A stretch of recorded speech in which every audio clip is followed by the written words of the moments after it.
If you can honestly sit here and say that Justin Herbert wouldn't be better with this team, then I don't want you even listening to this podcast. If you don't think that we would win at least 12 games with Justin Herbert, that's crazy, because you watch the guy play and you're like, this guy's a better athlete. And if you're saying McDaniel can turn Tua into a Pro Bowler and lead the league in passing, then why can't he do that with other people? So you think that Tua is making McDaniel look good? Let's go right there. Does anyone think that Tua is making Mike McDaniel look good here? That's the point. Do you think Tua is making Mike McDaniel look good? Or do you think it's the other way around and it's Mike McDaniel making Tua look good? You got to pick one. It's one of those, right? It's not just a coincidence. This isn't a coincidence that, oh, wow, all of a sudden Tua's playing better now that Mike McDaniel's here. We saw what Tua was with Flores and not a good offensive scheme, and the way he was being groomed into whatever franchise quarterback with different offensive coordinators and a defensive head coach, and whoever was pushing him out there and benching him. Sure, that's a rough start coming off a hip injury, which is already a flag, right? But then with McDaniel, you see what he's done with Tua, and we all were giving him credit. We're like, look at what Mike McDaniel did. He gave Tua his confidence back. He told him he could do it. He could win. He showed him all his good throws because he's a good coach. That's what coaches do. They coach you up to be better. That's what a good coach does. Mike McDaniel is a good coach. He made Tua better. He showed him how to play better. He told him the things he could do that he was great at and showed him how to do it consistently and made him better because he's a great coach. So use that on any other player you want.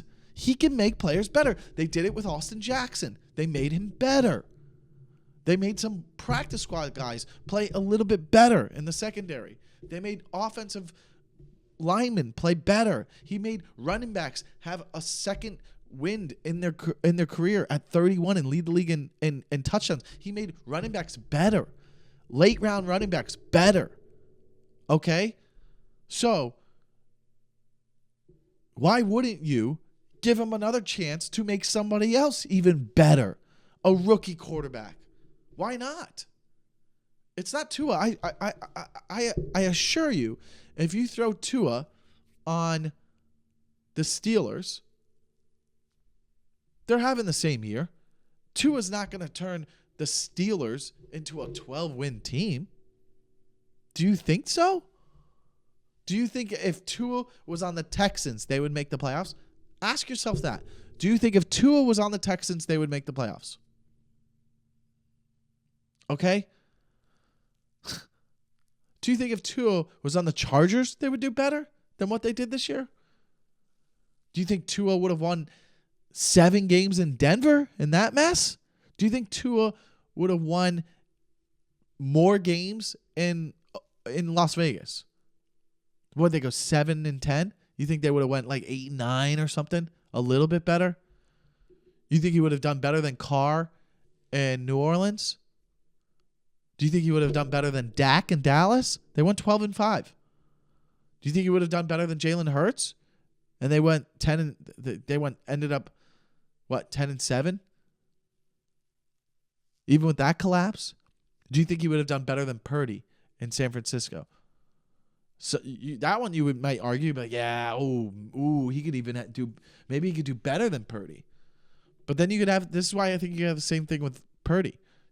I think that team's so stacked. You have to have such a great team to have a game manager or a mid-level guy get you there. They have an easy route to the Super Bowl. Can they beat the Bills or the Ravens or even the Chiefs if they get to the Super Bowl? We'll see. Do you think that Tua, if he was on the Packers, would have taken them to the playoffs and beat Dallas in the first round? Simple questions, man.